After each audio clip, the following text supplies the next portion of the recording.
संकष्टी चतुर्थी कब है? 31 या 30 दिसंबर? आइए जानते हैं। सनातन धर्म में हर साल पौष माह कृष्ण पक्ष की चतुर्थी तिथि को अखुरत संकष्टी चतुर्थी मनाई जाती है। इस दिन गणेश जी की पूजा उपासना करने से सभी कष्ट दूर होते हैं। हिंदू धर्म में गणेश जी की सबसे पूजनीय माने जाते हैं। पंचांग के अनुसार पौष माह कृष्ण पक्ष की चतुर्थी तिथि को अखुरत संकष्टी चतुर्थी मनाई जाती है। धार्मिक मान्यता है कि अखुरत संकष्टी चतुर्थी के दिन गणेश जी की पूजा आराधना करने से बुद्धि, विवेक, ज्ञान और धन वैभव की प्राप्ति होती है। इस दिन दान पुण्य के कार्य बेहद शुभ माने जाते हैं। आइए जानते हैं अखुरत संकष्टी चतुर्थी की सही डेट, शुभ मुहूर्त, महत्व और पूजा विधि। पंचांग के अनुसार पौष माह के कृष्ण पक्ष की चतुर्थी तिथि को शुरुआत 30 दिसंबर को सुबह 9:43 पर और 31 दिसंबर को सुबह 11:55 पर समाप्त होगी।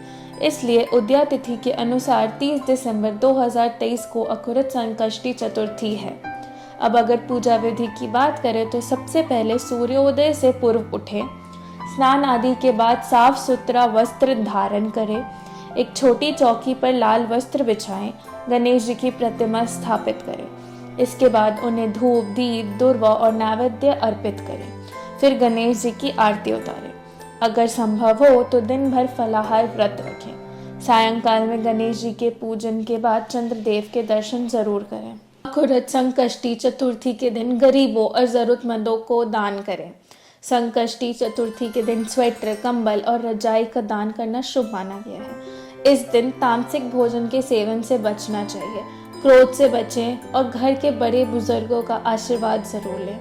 संकष्टी चतुर्थी के दिन पशु पक्षियों को दान पानी भी देना चाहिए। अखुरत संकष्टी चतुर्थी के दिन विधि विधान से गणेश जी की पूजा करने का बड़ा महत्व है। धार्मिक मान्यता है कि इससे जीवन के सभी कष्ट दूर होते हैं, सुख सौभाग्य में वृद्धि होती है और घर में खुशियों का आगमन होता है। आइए जानते हैं संकष्टी चतुर्थी व्रत की प्रामाणिक कथा। हिंदू धर्म शास्त्रों में माघ महीने का बहुत महत्व माना गया है, जैसा कि हमने बताया। मान्यता अनुसार माघ मास की कृष्ण पक्ष की चतुर्थी को संकष्टी गणेश चतुर्थी भी कहते हैं। इस दिन तिल चतुर्थी का व्रत किया जाता है। यह व्रत घर परिवार पर आ रही विपदा दूर करने में सक्षम है। इतना ही नहीं, यह व्रत रूखे मांगलिक कार्य संपन्न करवाता है तथा भगवान श्री गणेश जीवन के सभी सुखों की प्राप्ति करते हैं। कार्तिक व गणेश जी दोनों ने ही स्वयं को इस कार्य के सक्षम बताया। इस पर भगवान शिव ने दोनों की परीक्षा लेते हुए कहा, तुम दोनों में से जो सबसे पहले पृथ्वी की परिक्रमा करके आएगा वही देवताओं की मदद करने जाएगा।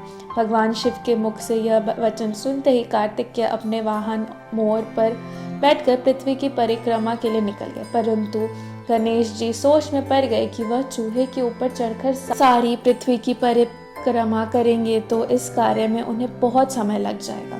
तभी उन्हें एक उपाय सूझा। अब उपाय की जब बात यहाँ होती है तो गणेश जी अपने स्थान से उठे और माता पिता की साथ भर परिक्रमा करके वापस बैठ गए। परिक्रमा करने के बाद लौटने पर कार्तिकेय स्वयं को विजेता बताने लगे। तब शिव जी ने श्री गणेश से पूछा कि पृथ्वी की परिक्रमा ना करने का कारण पूछा। तब उन्होंने कहा, माता पिता के चरणों में ही समस्त लोक है। यह सुनकर भगवान शिव ने गणेश जी को देवताओं के संकट दूर करने का आज्ञा दी। इस प्रकार शिव जी ने श्री गणेश को आशीर्वाद दिया कि चतुर्थी के दिन जो तुम्हारा पूजन करेगा उसके तीनों ताप में यानी दैहिक ताप, दैविक ताप तथा भौतिक ताप दूर होंगे। इस व्रत से व्रतधारी के सभी तरह के दुख दूर होंगे और उसे जीवन के भौतिक सुखों की प्राप्ति होगी। चारों तरफ से मनुष्य की ख्याति तथा सुख समृद्धि बढ़ेगा तथा पुत्र पौत्रादि धन ऐश्वर्य की कमी कभी नहीं होगी। अतः यह चतुर्थी हर विपदा दूर करने वाली मानी जाती है। और भी वीडियो और खबरों के लिए देखते रहिए news for nation. News for nation के लिए प्रत्यक्षा की रिपोर्ट। धन्यवाद।